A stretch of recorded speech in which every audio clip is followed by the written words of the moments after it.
Today's news. Today's news. CBS News on the Hour, sponsored by O'Reilly Auto Parts.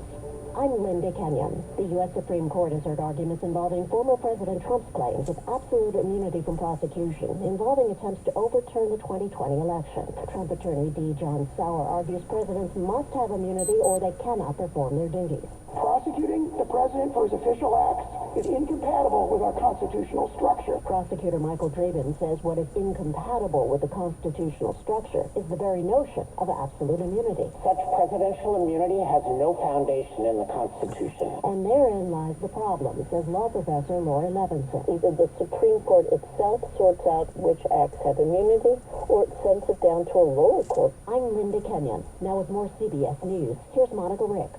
Former tabloid boss David Pecker back on the stand today in Trump's hush money trial in New York, laying out more of his catch-and-kill scheme to help influence the 2016 presidential election. CBS's Errol Barnett. In Pecker's testimony from today, he said that he called Michael Cohen and told him we finalized this agreement with McDougal and the contract was bulletproof and it had been consulted with a campaign attorney. Stormy Daniels was also mentioned at trial today for the first time. President Biden in Syracuse today celebrating Micron Technology. American manufacturing is back.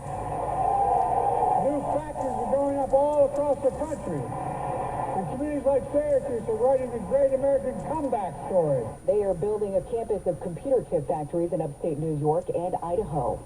One of Harvey Weinstein's sex crimes convictions has been overturned. The New York Court of Appeals ruled the judge in Weinstein's case made improper decisions that kept the 72-year-old former movie mogul from getting a fair trial. Weinstein will remain in prison since he was convicted of rape in 2022 in Los Angeles and sentenced to 16 years in prison. That's CBS's Jim Cristullo reporting. Hundreds of Longhorns are protesting today at the University of Texas in Austin. It's one of more than 20 schools now where pro-Palestinian demonstrations are happening. Those gatherings intensifying with police making dozens of arrests nationwide.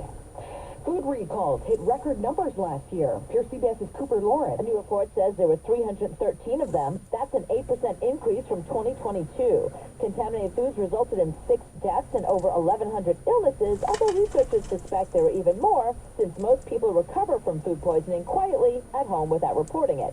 It is NFL Draft Day in New York tonight. The Chicago Bears with the first pick, and they are expected to snap up USC star quarterback Caleb Williams first.